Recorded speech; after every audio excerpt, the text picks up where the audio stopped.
In a live broadcast from Denver, Jasmine Crockett and Lauren Boebert clash in a fiery debate over one explosive question. Is today's political messaging true patriotism or dangerous propaganda? Boebert storms the set, hijacking every answer with personal attacks, accusing Jasmine of hiding behind race and emotion. But Jasmine doesn't flinch because she drops one undeniable piece of evidence straight from Boebert's own team, and the nation isn't ready for what it reveals. Within seconds, the studio freezes. Boebert goes silent. What was meant to humiliate Jasmine explodes in reverse. And now the country is asking, who's really been manipulating who? Stay with us. This is a story worth every second of your time. Denver, Colorado. The skyline was still bathed in morning fog when the countdown began in Studio 7B of Capitol View Media. Inside, the stage had been meticulously arranged. 2 armchairs, 2 flags, 1 American, 1 Colorado state, and a table that looked like it had witnessed 1,000 political lies. The program was Voices Unfiltered, a live broadcast debate show known for hard questions and harder silences. Today's topic flashed on the screen behind the guests like a challenge: patriotism or propaganda. The producers knew this wasn't just another episode, it was a minefield dressed as dialogue. Lauren Boebert arrived like a storm wearing lipstick, flanked by 2 aides and a publicist who spoke like they'd already written tomorrow's headlines. She strutted across the stage, adjusted her mic, and whispered, "Let's make this fun." Across the room, Jasmine Crockett sat alone, composed, navy blazer unwrinkled, expression unreadable. She wasn't there to banter. She was there to expose something no one wanted said aloud. From the moment they sat down, it felt like war without the title. Boebert buzzed with energy, flashing sharp smiles and shooting glances like daggers toward Jasmine. She leaned in, ready to provoke. But Jasmine didn't flinch. Still, silent, pen in hand, eyes forward. Her calm wasn't passive.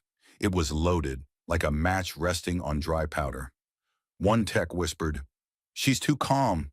She knows something." In the control room, the lead producer hovered over the cut button, tense. He'd seen chaos before, but this felt different. He glanced at his assistant and said, "Something's about to blow."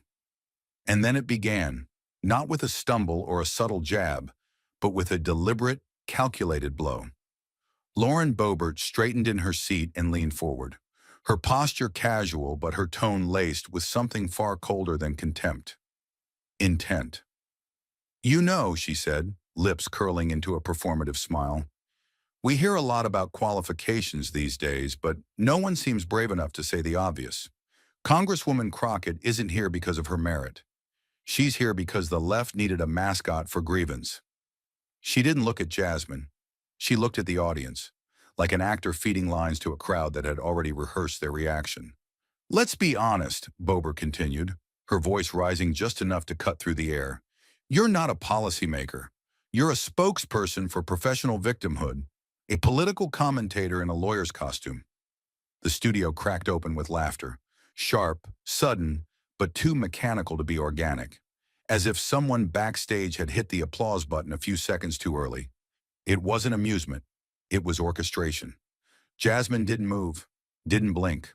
Her body stayed exactly where it was, as if frozen in time. But it wasn't paralysis. It was precision. Boebert, sensing momentum, went further. "Look," she said, gesturing to the camera now. "We all know how this works. You can't criticize someone like her without being called a bigot. That's the game. That's why she's here. Not because she's effective, not because she's smart, but because someone at DNC headquarters decided she'd make a great shield. A racial quota with a law degree." More laughter, a few gasps. Some clapped with hesitation. Some looked away. But no one stopped her. And still, Jasmine didn't react. Not even a twitch.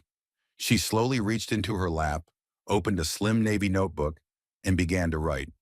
3 words, maybe 4. Her handwriting was neat, exacting, like a court stenographer recording the crime in real time. Her eyes never left the page until the last stroke. Then deliberately she lifted her gaze, not toward the camera, not toward the crowd, but squarely at Boebert. She didn't say a word, but there was something in the way she looked, steady, restrained, dangerous, that made even the laughter feel suddenly offbeat. It wasn't indifference. It wasn't detachment. It was control. The kind that comes not from winning, but from knowing how the game is rigged and choosing not to flinch anyway. Jasmine had been in rooms like this before. Rooms where her identity was dissected before her ideas were even heard. Where applause was wired for her downfall. Where even silence was weaponized against her. And still, she sat there. Black woman, lawyer, congresswoman, target, and refused to give them the satisfaction of cracking. In that moment, she didn't need a rebuttal. She was the rebuttal. Behind the glass of the control booth, a sound engineer stopped smiling. The producer stopped breathing. One intern whispered, "She's not reacting." Another murmured, "She's waiting." But no one, especially not Boebert, realized that Jasmine Crockett was no longer playing defense. She wasn't enduring the attack. She was documenting it, word for word, gesture for gesture, because she knew exactly what was coming next. And when the time came, she wouldn't need to shout to make the room explode. She'd simply need to open the right page. And while the studio audience laughed on cue, and Lauren Boebert basked in the reaction she had carefully engineered, Jasmine Crockett said nothing. Not because she was stunned, not because she was intimidated, but because she already knew. 3 days earlier, long before the cameras were ever turned on, the attack had already begun. It was just past midnight in Washington, D.C., and Jasmine had stayed late in her Capitol Hill office, reviewing notes alone. The building had settled into its usual after-hours silence. No voices in the hall, no knocks at the door.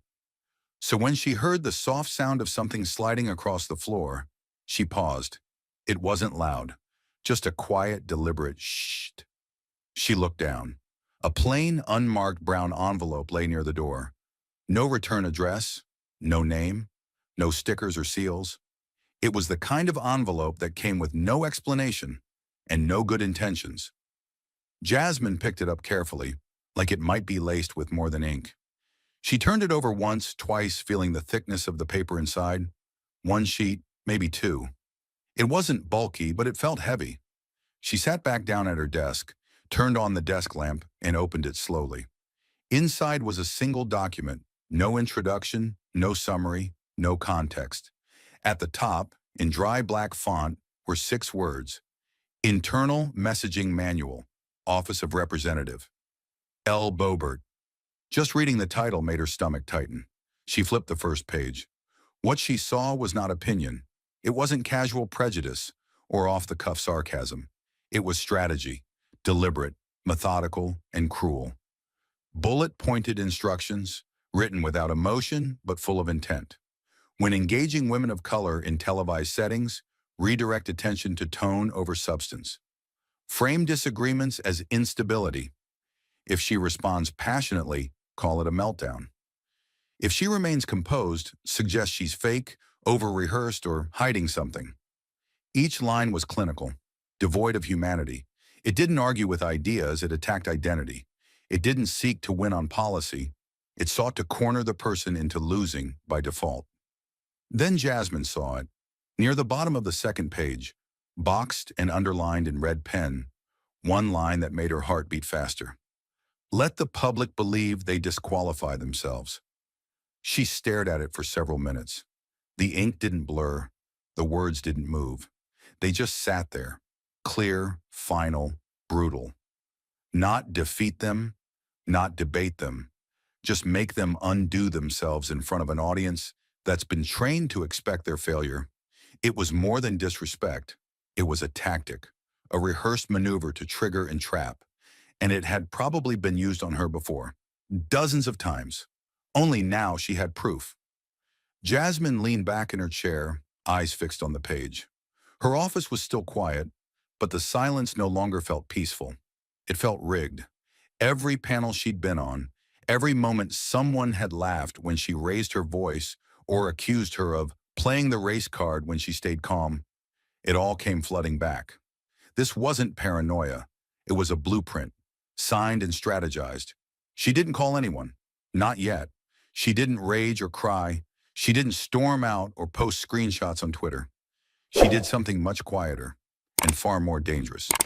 She folded the paper, placed it inside the blue folder she kept on her lap during every televised appearance, and zipped it shut. She wouldn't wave it around. She wouldn't weaponize it until it was necessary. And when that moment came, she would not raise her voice. She would raise this, a sheet of paper, a document, a confession in plain font. She didn't sleep that night, not a single hour. The document sat on her desk like a living thing, quiet, unmoving, but loud in its implications. Jasmine had read it twice, then again.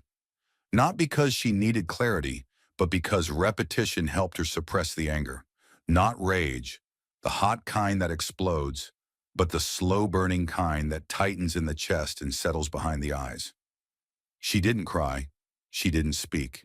She just stared at the final, red underlined sentence. Let the public believe they disqualify themselves. It echoed like a threat and a dare all at once. By morning, she wasn't shaken. She was certain of one thing. This wasn't just a political jab. It was a structural weapon, and she was done absorbing blows in silence. That afternoon, she gathered her communications team in the glass-walled conference room at her Capitol Hill office.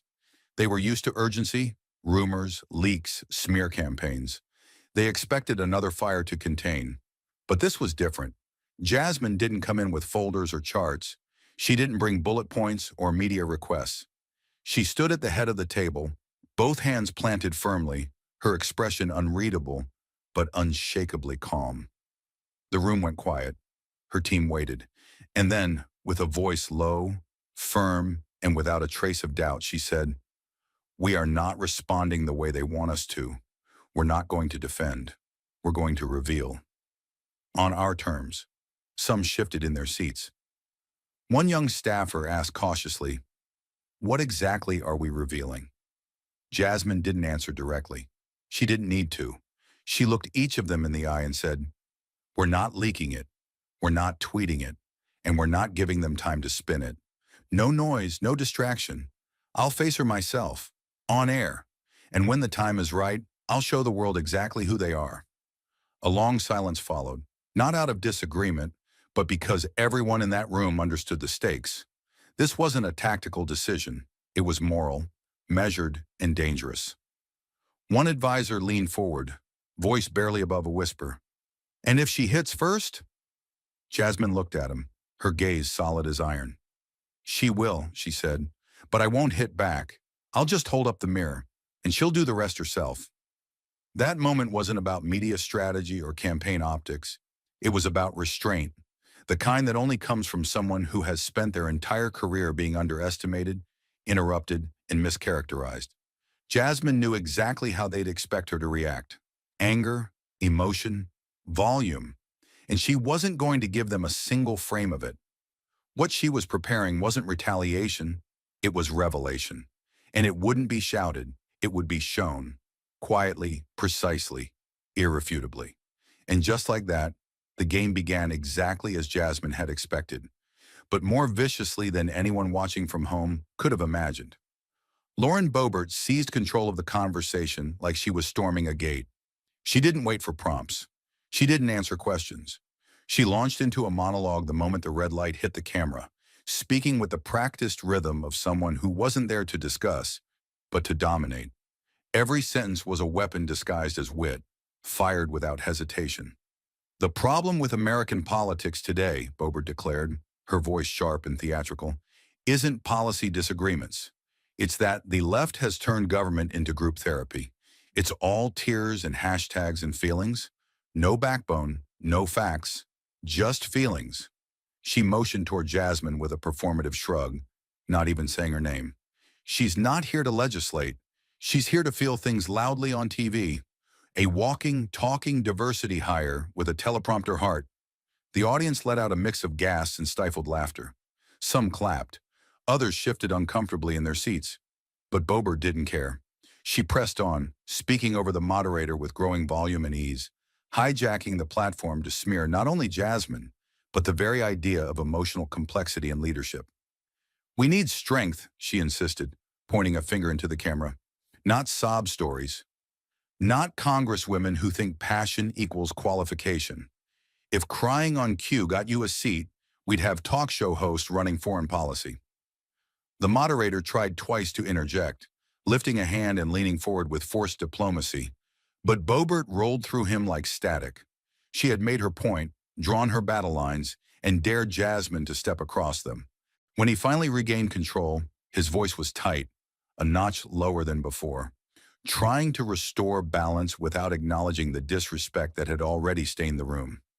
"Congresswoman Crockett," he said carefully, turning toward her, "what's your take on the idea that today's politics has become too emotional?" The question hung in the air like a test, but Jasmine didn't flinch. She didn't reach for notes. She didn't adjust her posture. She simply looked forward, her face calm, her eyes focused. Not on Boebert, not on the audience, but directly into the camera, as if speaking to someone watching in silence. Someone who had lived this moment in their own life 100 different ways. Her voice was measured but unmistakably strong. "I don't believe the problem is emotion," she said. "I believe the problem is how emotion is weaponized. And by whom?" She paused just long enough to let the distinction breathe. "Because when men raise their voices, we call it leadership. When women speak with fire, we call it instability. And when black women do it, we call it dangerous." Her gaze sharpened. "This isn't about politics being too emotional. This is about people being too uncomfortable when the wrong voices express emotion. It's not that feelings don't belong in government. It's that some feelings, ours, aren't allowed to exist without being labeled weak, irrational, or unprofessional."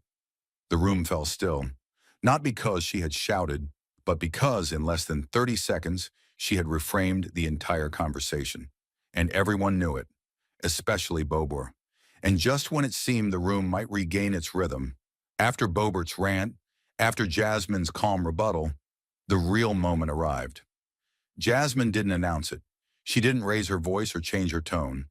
She simply reached down and unzipped the navy folder resting on her lap, the same one that had sat there quietly for the entire broadcast, unnoticed. The sound of the zipper was soft, almost imperceptible, but somehow it cut through the tension like a blade. She withdrew a single sheet of paper. One. Not a packet, not a file, just a single, perfectly flat page held between her fingers with the quiet steadiness of someone carrying far more than paper. Her gaze stayed focused. Her breathing didn't change. What she was about to do wasn't improvised. It had been decided days ago, when she first saw the words in black and white. She turned to the moderator and slid the page across the table without hesitation, her fingers releasing it as if letting go of a truth too long held. "Before we go any further," she said clearly, "I'd like to enter this into the discussion." Her tone didn't waver. "It's a direct excerpt from a media training document circulated by Congresswoman Boebert's campaign team." The moderator blinked and looked down at the paper. For a moment, his hands hovered above it, like he wasn't sure if he should touch it. Then cautiously, he pulled it closer. Jasmine kept speaking, her voice steady but now carrying a quiet weight.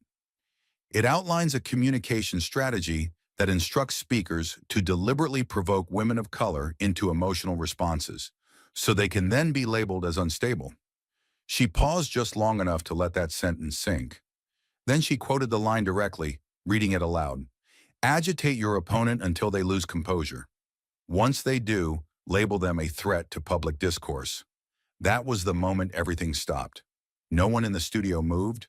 No one clapped. Even the blinking lights on the camera rigs seemed to still.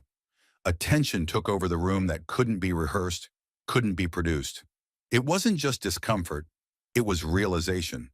Like watching someone flip on a light in a room you thought was safe, only to discover something deeply wrong beneath the surface. Boebert didn't speak at first. Her jaw locked, her eyes froze. Then, like something inside her snapped loose, she stood up, too quickly. The chair behind her rattled and nearly tipped.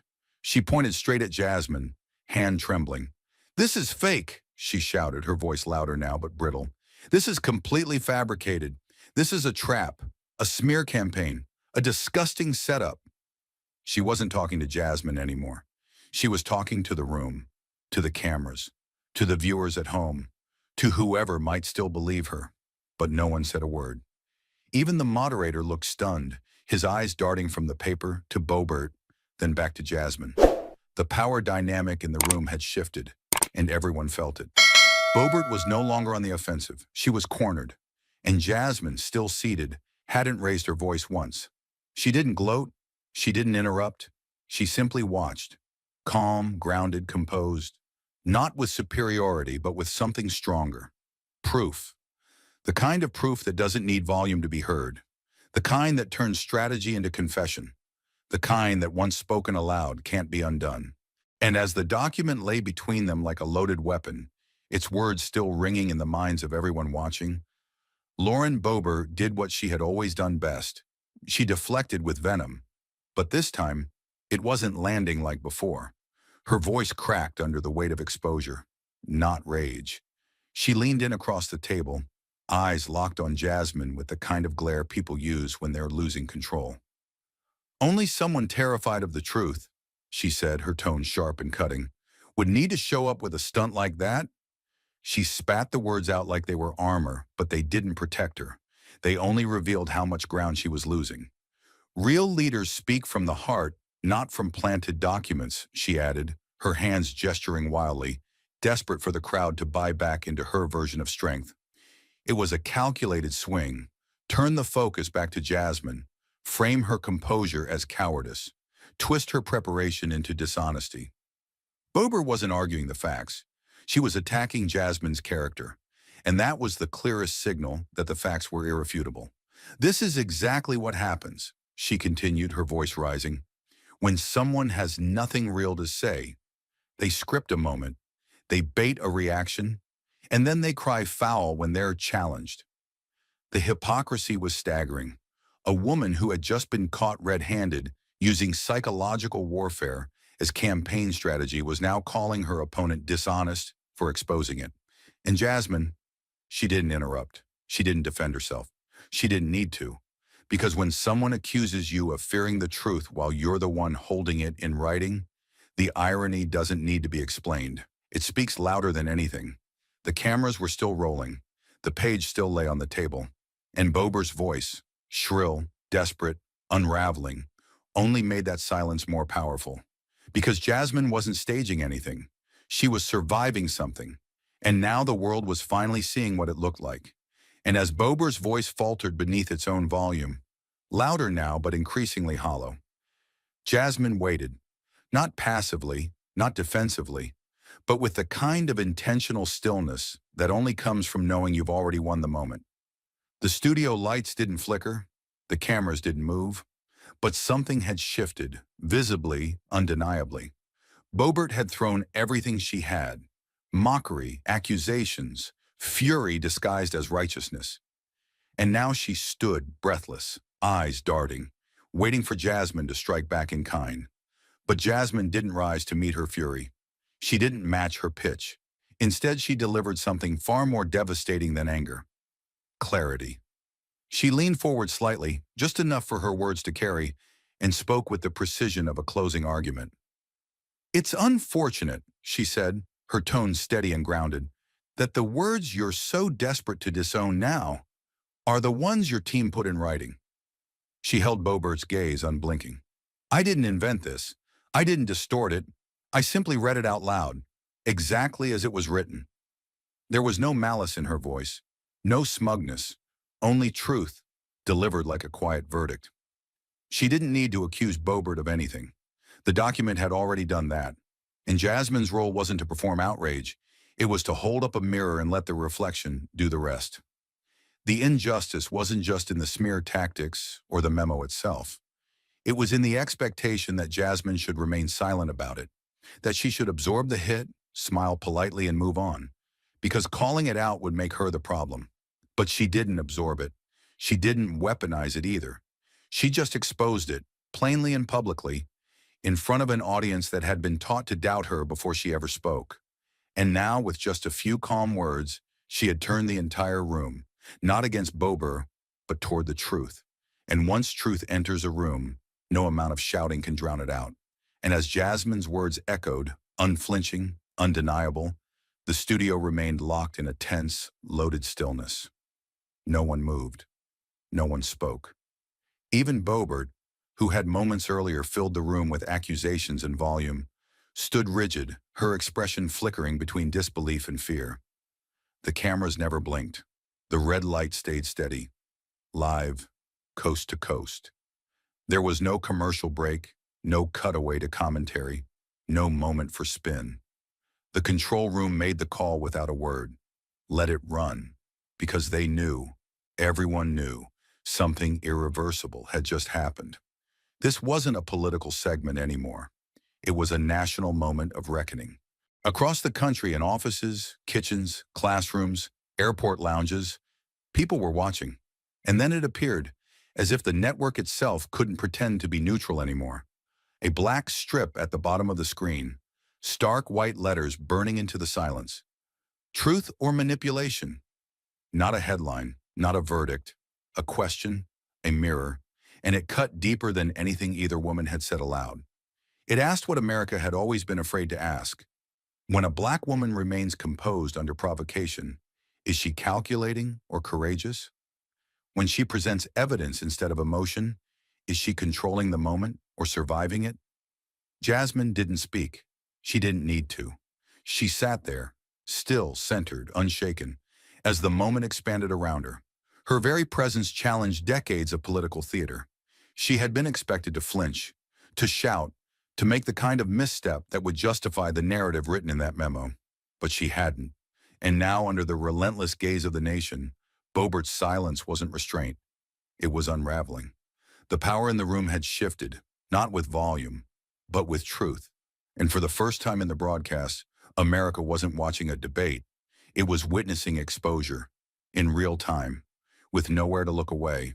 And while the nation was still reeling from the footage, replaying Jasmine's quiet resistance, Boebert's explosive denial, and the haunting banner that had whispered truth or manipulation across millions of screens, the second wave came. It didn't arrive with cameras or a press release. It came from the margins, from someone who had, until now, remained invisible. Isabel Tran, 27, former junior communications aide for the Boebert campaign. Her name wasn't known to the public until it was. That Friday morning, she walked into a local news studio in Colorado Springs. No entourage, no lawyer, just a small manila folder clutched to her chest and eyes that had clearly not slept. The anchor, stunned she had even agreed to speak, asked her gently, "Can you confirm whether the document presented by Representative Crockett was authentic?" Isabel nodded once, then spoke, her voice soft but unwavering. "I didn't just see it, I helped edit it." The air in the studio turned still. You could feel it even through the screen. Isabel's words weren't sensational. They were clinical. Truth delivered without performance. "I worked in Representative Boebert's office during the 2022 midterm cycle. My role was small. I reviewed comms language, messaging tone. I was told to make edits to internal debate prep materials. One of those documents instructed us to provoke female opponents, especially women of color, into visible frustration. And once they reacted, we were to frame them as irrational, angry, emotionally unstable." The anchor swallowed hard. "Was that document used internally?" Isabel nodded. "Not only used, celebrated. They called it owning the optics." She paused, then added, "I knew it was wrong, but back then, I thought it was just strategy. I see now, it was manipulation dressed as messaging." News outlets exploded. Within hours, the clip had gone viral. Hashtags trended. Jursch owned the optics. Jurscher trans speaks. It was written. Commentators across the political spectrum couldn't look away. Some tried to dismiss Isabel as disgruntled, but she wasn't ranting. She wasn't even angry. That's what made it powerful. She simply looked into the camera and told the truth. We were trained to frame authenticity as instability, to take what made our opponents human and twist it into weakness. She didn't cry. She didn't ask for sympathy. She just told the country what it had already suspected and now could no longer deny. And Boebert? She didn't hold back. Within 45 minutes of the clip airing, she fired off a tweet that read, "Isabel Tran is a liar and a traitor. She didn't expose anything. She fabricated it. Classic left-wing betrayal." The message spread like wildfire. but not in the way she intended. The word traitor ignited outrage. From both sides. From veterans. From staffers. From ordinary Americans who had once admired Boebert's bluntness, but now saw it for what it was. Deflection laced with venom. People weren't angry at Isabel. They were angry at how quickly truth was punished. Late that evening, Isabel posted a brief video from her living room. No makeup, no lighting, just her and a phone. "I didn't come forward to be famous," she said. "I came forward because I saw a black woman be called a liar for telling the truth. And I realized I helped write the lie that tried to silence her." She paused. "I was complicit, and now I'm accountable." The video was less than 2 minutes long, but it became one of the most shared clips of the week. Thousands commented. Many confessed they had believed Boebert's version, until Isabel made them look closer. For Jasmine, no public statement was needed. She didn't post a thank you. She didn't amplify the clip. She let the country speak for itself, and speak it did. Not just with outrage, but with reckoning, because Isabel hadn't just confirmed a document. She had confirmed a system, one that rewards spectacle, punishes restraint, and weaponizes silence, especially when it belongs to someone who was never meant to be heard in the first place. The story was no longer about one moment in a studio. It was about every moment before it. Every room where women like Jasmine were told to calm down, smile more, be careful, be grateful. And every room where people like Isabel had stayed quiet until now. There were still doubters. There always are. But for millions, something had cracked open. A moment of undeniable recognition. Jasmine hadn't staged a trap. She had exposed one. And Isabel hadn't betrayed anyone. She had finally chosen not to be complicit. That distinction changed everything. Because now even those who once looked away were forced to ask, what if this wasn't a scandal? What if this was a mirror? And what if, just once, we chose to believe the woman holding it? And as the nation reeled from the testimony of Isabel Tran and the viral footage of Boebert's public unraveling still ricocheted across screens, something even more consequential began to stir. Not in studios, but behind the sealed doors of Congress itself. On Tuesday morning, under an extraordinary procedural vote, the House Committee on Ethics launched a formal investigation, not just into Boebert's conduct, but into the larger question that now demanded national reckoning. Had emotional manipulation become an accepted strategy in modern political warfare? Within days, subpoenas were issued. Internal communications from campaign offices across multiple districts were pulled for review. What the committee discovered was damning, not isolated abuse, but a pattern, systemic, coordinated, and disturbingly normalized. Communications firms hired by elected officials had distributed internal guides that instructed staff to provoke female legislators, particularly women of color, until they reacted emotionally. And when they did, the next step was clear. Brand them unstable, unprofessional, or dangerous. These weren't one-offs. These were templates. The evidence mounted quickly. Emails from campaign directors using phrases like emotional leverage points, meltdown potential, and optics pivot triggers. PowerPoint slides labeled debate dynamics, turning calm into cold, and how to redirect righteous anger into apparent hostility.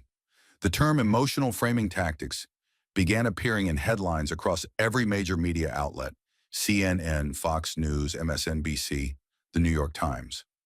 What had once been seen as just another heated exchange on live TV was now revealed to be the tip of a much deeper, more calculated iceberg. It wasn't just about defeating an opponent. It was about defining them before they even spoke. The political world, often numb to scandal, was shaken. And in the most unexpected moment of the week, a crack appeared from the inside.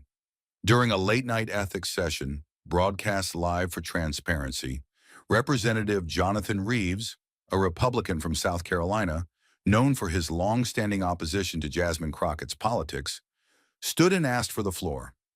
What he said would be replayed 1,000 times in the next 24 hours. He didn't posture. He didn't hedge. He simply stared into the camera, the room dead silent around him, and said, "I've disagreed with Congresswoman Crockett on more issues than I can count. But tonight I can't hide behind politics. I've seen the documents. I've read the strategy guides, and I'm ashamed." He paused, breath catching. I defended a system that didn't just tolerate this kind of manipulation, it taught it. It trained people to bait colleagues into emotional corners and then called them weak for reacting. That's not opposition. That's abuse. The chamber didn't erupt. It didn't cheer. It just held its breath. Because in that moment, the lines between left and right, red and blue, blurred into something far more human. Reeves, whose name had long been synonymous with partisan fire, had broken ranks. Not for political advantage, but because the truth had cornered even him. The truth that Jasmine Crockett had never needed to scream to be heard. She had only needed the country to stop looking away.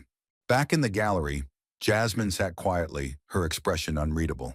She didn't nod, didn't smile. She didn't even look at Reeves. Because this moment wasn't about being right, it was about being believed.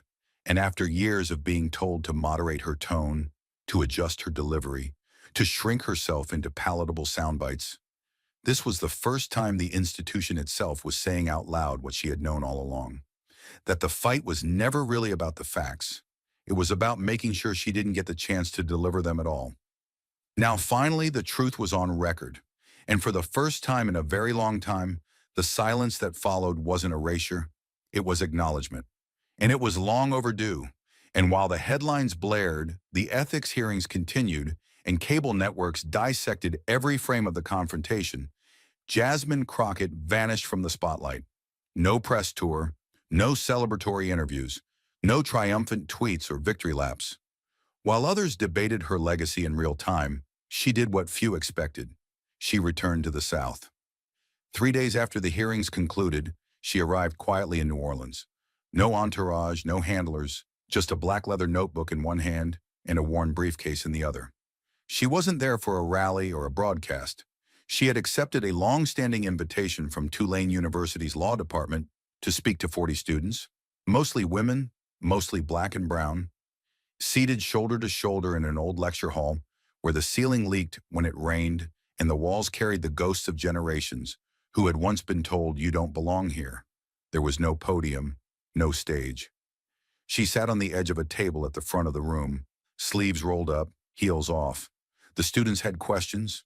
Most were respectful, a few were raw, but all of them carried the same weight. How do you survive a system designed to bury you and then blame you for suffocating? Jasmine answered each with precision, not rehearsed but earned. She didn't teach from theory. She taught from wounds. At one point, a young woman stood and asked, her voice steady but her eyes holding back tears, "How do you stay calm when people spend so much energy trying to make you explode just so they can call you unstable?" Jasmine didn't flinch. She looked her in the eye and said, "The truth doesn't need a microphone. It just needs space. And when you stop fighting to be heard and start preparing to be undeniable, they can't mute you. They can only reveal themselves." The room fell silent, not out of awe but recognition, because every woman there had felt it, that invisible line between strength and threat, that impossible tightrope where you're either too loud or too quiet, too angry or too soft, too emotional or too cold. Another student raised her hand, this time from the back row. She was tall with a notebook full of underlined quotes and marginal scribbles. "Do you ever get tired," she asked, "of always having to be perfect, of always having to control your expression, your tone, your body language, just to be seen as human?" The question hung in the air like smoke. Jasmine didn't answer right away. She nodded slowly, then leaned forward, elbows on her knees, and said quietly, "I don't aim for perfect. That's their metric, not mine. I aim for clear. Because clarity is the one thing this system was never built to handle." Her voice didn't rise. She didn't need it to. The students leaned in, not for volume, but for weight. Jasmine continued, "They can argue with your tone. They can distort your image. But when your words are clear, when your intention is sharp and your receipts are ready, they panic. Because clarity strips away their excuses. It forces them to either confront what they've done or reveal what they're willing to ignore." Her words weren't poetic. They were surgical. And the tension in the room wasn't fear. It was focus. The kind of focus that only comes when someone finally articulates what you've been living in silence. One professor later said the session felt less like a lecture and more like a quiet revolution, not because Jasmine offered answers, but because she modeled what survival without apology looks like. Not survival that bends or appeases, but the kind that refuses to shrink. She spoke of the hearing only once, briefly. That moment on camera wasn't about me, she said. It was about what happens when someone refuses to perform the stereotype that's been written for them.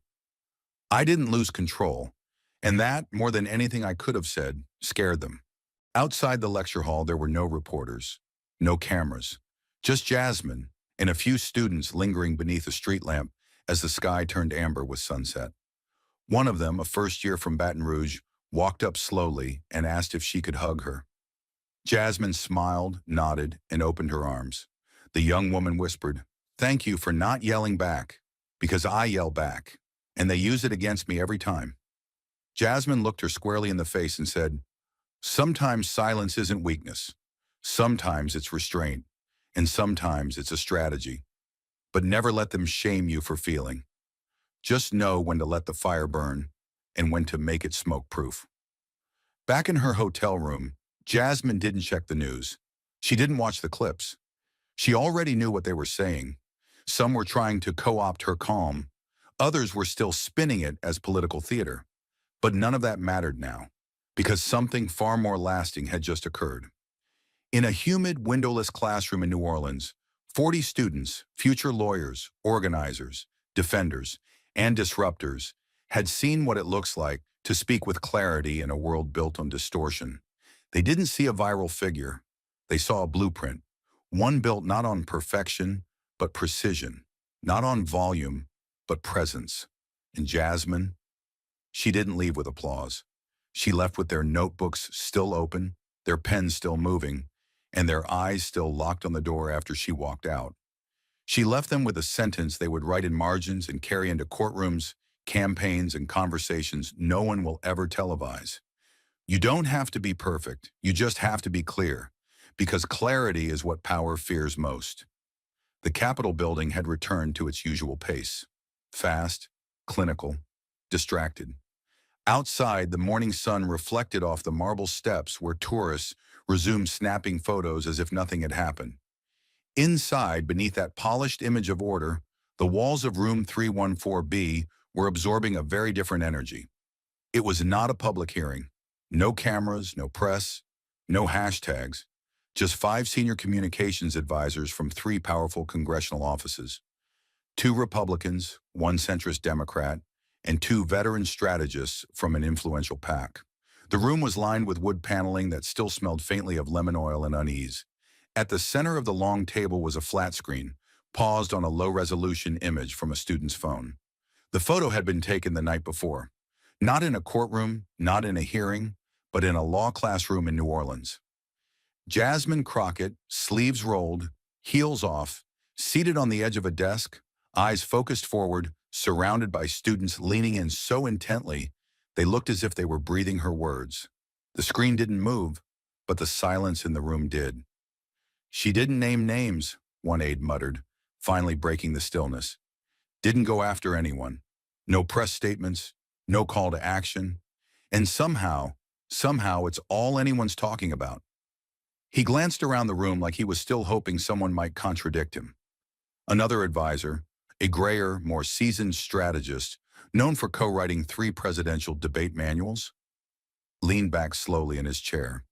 "She didn't even raise her voice," he said, half in disbelief. "No outrage, no drama, just surgical." He gestured to the screen. "And that line, 'You don't have to be perfect, just clear.' That's on posters, campus bulletin boards, Twitter headers.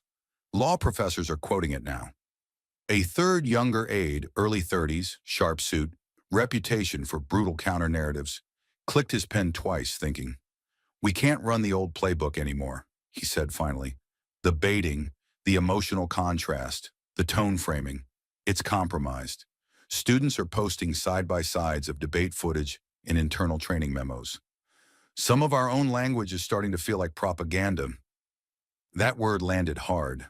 Propaganda. It wasn't new, but it had never been used so bluntly inside this room before. not about their own messaging, not from one of their own.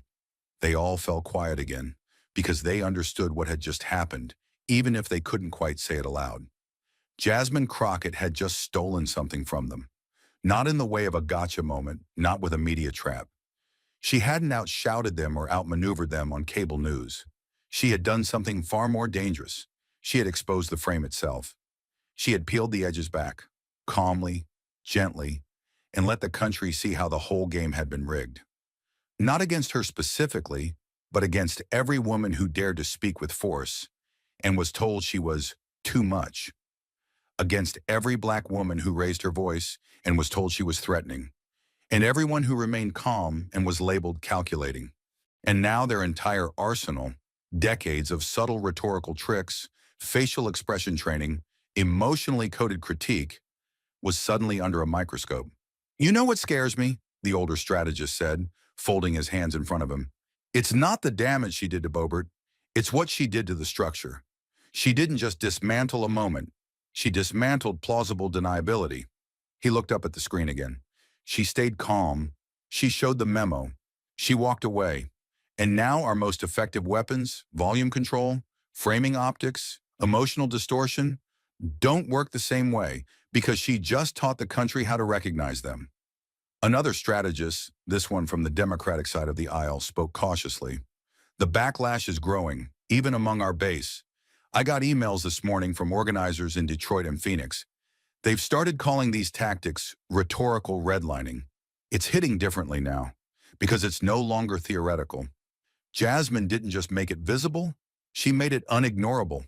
The young aide tapped his phone and passed it across the table. On screen was a TikTok video that had already amassed over 1.2 million views in less than 8 hours. It was a mashup. Jasmine in New Orleans, sitting on the desk, answering a student's question. Then a cut to a training slide leaked by Isabel Tran. Then Boebert's meltdown in the studio. Then a final clip of Jasmine saying, "Clarity is what power fears most." The comments were brutal, not just to Boebert, but to the system.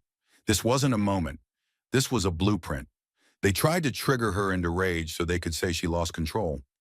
She didn't, and that broke their whole setup. This is how you dismantle manipulation. With clarity, not volume. The strategist sat in silence as the phone was passed back. Then finally someone said what none of them had yet dared to articulate. "We didn't lose control of the narrative," the senior GOP advisor said. "We lost control of the silence." Everyone looked up. He continued, "For decades we've relied on subtext, on dog whistles, on tone critiques that sound like policy analysis, but are really just character traps. We knew how to make assertiveness look like arrogance, how to turn righteous anger into instability. And no one could ever quite prove it, because we never said it outright." He paused. But Jasmine didn't walk into that trap. She walked around it. Then she pointed at it, described how it was built, who built it, and why. Without a single misstep, without one raised voice. "And now," he added, "now everyone sees the trap. They recognize the wood, the nails, the language. The silence isn't working anymore. And once people can name the mechanism, they start demanding its removal." Another strategist let out a long breath, half frustrated, half impressed. "We always thought outrage was our greatest threat. But it wasn't." He nodded slowly toward the screen. "It was clarity." That hit harder than anyone expected, because that meant this wasn't about Jasmine Crockett anymore. It was about the fact that every woman, every organizer, every lawyer, every student who watched her hold her ground had just learned a new language of power. One that didn't require shouting, posturing, or performance. One that simply required refusing to speak in someone else's frame. And if more people started doing that, the entire industry of narrative control, emotional baiting, and debate manipulation would begin to collapse. Not with a bang, but with a long, public unraveling. The screen still displayed the grainy photo of Jasmine, surrounded by students, frozen in mid-thought. Outside the conference room window, the Capitol dome gleamed beneath a cloudless sky, oblivious to the quiet earthquake rippling beneath it. Inside room 314B, 5 operatives sat in a circle, Men and women who had once written the rules of modern political combat, realizing, perhaps for the first time, that someone had just rewritten them, and they hadn't even seen it coming. The news cycle moved on, because it always does. Cable panels found new topics. Scandals elsewhere pushed Jasmine's name down the headlines. Boebert retreated behind her media team, issuing clipped statements about forgiveness, misinterpretation, and moving forward. And the machine, scarred but not dismantled, tried to reset itself.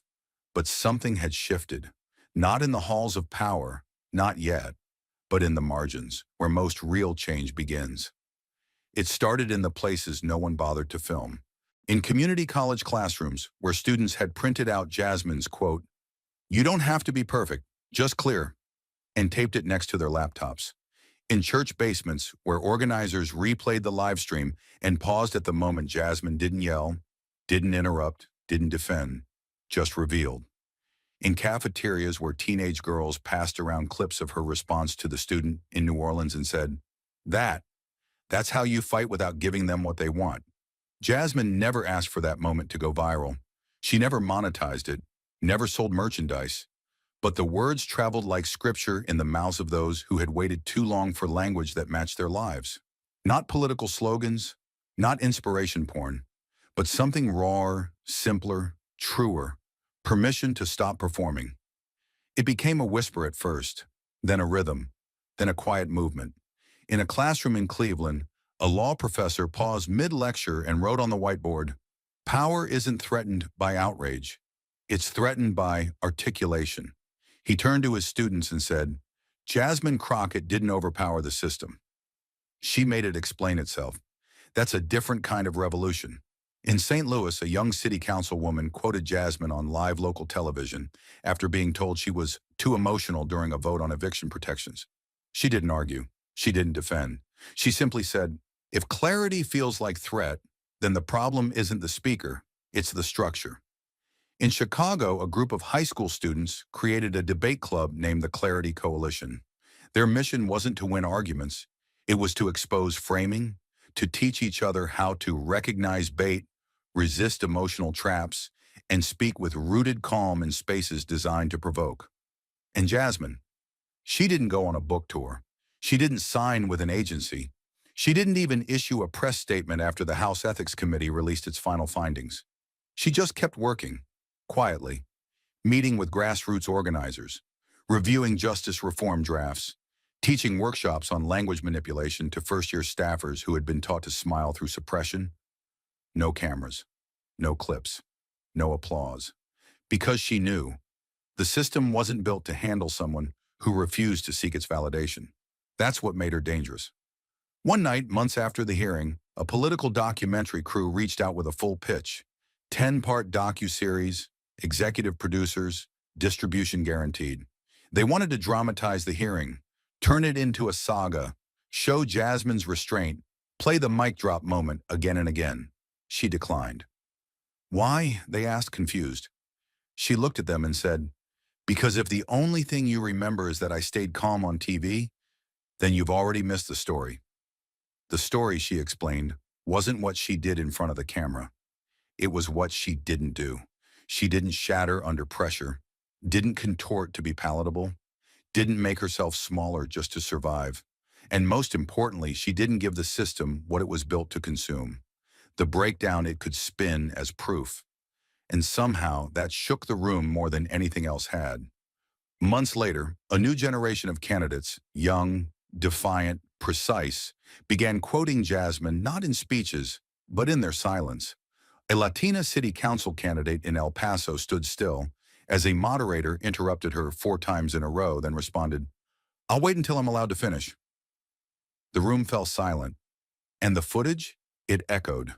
A Muslim American state rep in Michigan, accused of being overly rehearsed after quoting constitutional precedent, responded flatly, "You're not uncomfortable with preparation. You're uncomfortable with precision." The comment trended for days. A young Asian American policy advisor in San Diego started a training series titled Framing Fatigue: How to Survive a Conversation They've Already Rigged. All of them said the same thing. We're not here to perform. We're here to reframe. Back in D.C., staffers still whispered about the shift. They called it the Jasmine effect, not because it won elections, but because it changed the criteria for how resistance was understood. For years, the unspoken rules had been clear. If a woman, especially a woman of color, raised her voice, she was unprofessional. If she stayed quiet, she was calculating. If she showed emotion, she was unstable. If she didn't, she was cold. There was no winning frame until someone stood in the center of that impossible loop and said, "You wrote this narrative without me. I refuse to act it out." That's what Jasmine did, not with fury, but with the kind of unwavering clarity that strips power from those who depend on distortion. And what happens when enough people start refusing to perform the roles they've been cast in? The system, rooted in manipulation, loses its script. And when the script is gone, power has to improvise. It stumbles. It reveals itself. It shows the machinery. And that, Jasmine knew, was more dangerous to that machinery than any headline ever could be. Because she wasn't just proof that a woman could survive a rigged conversation, she was proof that the rigging could be revealed. And once revealed, it could be named. And once named, it could be dismantled. Not by shouting, not by storming the gates, but by holding up a single sheet of paper and refusing to flinch. And yet, beyond the hearings, beyond the headlines, beyond the viral clips in the student notebooks, there remained one question the system had never been designed to answer. What if the person it tried to silence never wanted revenge, but clarity? That more than anything is what stayed behind after Jasmine walked off every stage without taking a bow. Not the moment she held the paper, not the moment Boebert lost control, not the committee vote. It was the quiet after, the aftermath, the echo. And in that silence, something terrifying for power began to take root. A realization, simple and unshakable. The system doesn't fear anger. It fears someone who can name exactly what it's doing and still refuses to bend to it. Because the system was built on a simple premise, that if you put enough pressure on someone, they will either crack or conform. Jasmine did neither. She endured the oldest trap in American politics, the trap of being made to look like the problem simply for daring to address one. She was baited, interrupted, laughed at, dismissed. They tried to make her emotion the story. They tried to provoke a moment they could spin as a meltdown. And when she didn't give it to them, when she stayed still, spoke calmly, and held up their own words, they accused her of manipulation. That's the double bind every woman like her knows too well, and every woman watching recognized it in real time. The lesson? Survival doesn't always look like shouting. Sometimes it looks like outlasting. Sometimes it looks like sitting in a chair, breathing evenly, while someone yells across from you, hoping you'll match their volume, just so they can point and say, "See? That's who she really is." But Jasmine never took that bait. And in doing so, she did more than just protect herself. She shattered the machinery that made the bait invisible. Because it's not just about politics. It never was. It's about every space, boardrooms, classrooms, courtrooms, where women are told their tone disqualifies their truth. It's about how systems disguise suppression as professionalism. About how women of color are taught from their first internships that being right isn't enough. You have to be quiet, composed, likable, and lucky all at once. Or you will be labeled, and once labeled, dismissed. But Jasmine's story teaches something else, that you don't beat a rigged system by playing its game better. You beat it by changing the rules in full view while refusing to apologize for existing. Because the real revolution wasn't that she exposed a memo. It was that she walked into a room built to humiliate her and left it intact. Not triumphant, not flashy, just intact. And in this country, for a black woman under attack, intact is a kind of defiance. It's the woman who sits in a courtroom while her voice is talked over and waits until it's her turn, and then delivers a sentence so clear it cannot be twisted. It's the mother who walks into a school meeting with data on paper and dignity in her spine, knowing they expect tears, but all she brings is fact. It's the girl who raises her hand in class and keeps it raised even when they pretend not to see it. That's the legacy they didn't write into the memo, because power has never known what to do with someone who won't collapse, won't conform, and won't compete in a game rigged against her.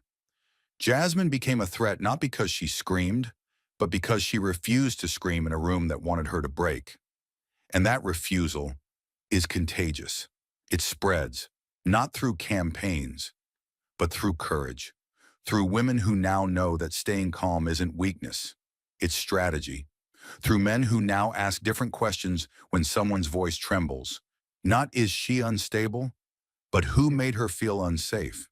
Through students who know that when the world tells you to smile, soften, and shrink, you can instead respond with, I'll be clear, and that will be enough. So what is the human lesson? It's this. When you strip everything away, every frame, every tactic, every smear, truth doesn't need to scream. It only needs to stand. And standing in a world built to push you down is an act of rebellion so profound that it echoes beyond the moment, beyond the hearing, beyond the document. It becomes something they cannot undo, cannot erase, cannot reframe. Because when you hold the truth in your hand and you don't let it shake, they can call you anything they want. But the country sees you standing, and suddenly they start to wonder why you had to stand so still in the first place. That's the moment everything begins to change. Not with noise, but with clarity. And now that we've seen the trap, now that we've watched someone walk through it without flinching, without folding, what will we do with that clarity? Because this story isn't just Jasmine's. It's ours. It belongs to every person who has ever been interrupted, misjudged, labeled before they even open their mouth. It belongs to every woman who has been told she's too sharp, too loud, too much, and to every man who has watched it happen and said nothing. It belongs to the teacher who watched a student go quiet after being called dramatic, to the mother labeled hostile for defending her child, to the staffer who sat in a meeting and listened to someone get described as not a culture fit because she dared to challenge a broken norm. This isn't about left or right. This is about whether we still allow truth to be rewritten before it's spoken. We cannot pretend this was an isolated event. We cannot say this was a one-time memo, a single bad tactic, a rogue advisor, because we now know it was systemic, codified, trained, rehearsed. We saw how easily the truth was framed as performance and how performance was weaponized as proof of guilt. We saw that when power feels threatened, it doesn't reach for facts, it reaches for framing. And we saw that unless someone like Jasmine refuses to play the part, the public never sees the script underneath. So here's the question. Do we let the next woman walk into the same trap alone? Or do we change the room? That change starts now, not someday, not after the next election. Now it starts when we teach our daughters that staying calm is not surrender, it's power. It starts when we teach our sons to recognize the difference between passion and provocation, and to never confuse emotion with fragility. It starts when we stop asking women to smile through abuse just to make their truth more palatable. It starts when we demand that newsrooms stop rewarding the loudest voices and start spotlighting the clearest ones. It starts when schools teach debate not as a game to win, but a framework to challenge, with integrity. It starts when you stop scrolling and start speaking. Don't just admire Jasmine. Don't just quote her, build with her. If you lead, create space for truth that doesn't come wrapped in performance. If you teach, show your students how to recognize rhetorical manipulation before they internalize it. If you vote, elect those who don't just stay on message, but who can speak with clarity even when the system tries to distort them. If you listen, listen fully, especially to those the system tries hardest to frame as unstable. And if you've been silent before, don't be now. The next Jasmine might not have a camera rolling. The next memo might never leak. The next setup might work, unless we dismantle it first. This isn't about being louder. It's about being sharper, braver, clearer. Thank you for watching until this moment and for standing with us on this journey for justice. Your support means everything. Like, subscribe, and turn on notifications so you never miss what's next. And we'd love to hear your thoughts. Leave a comment below and let us know what moved you most in this story. Together, our voices make a difference.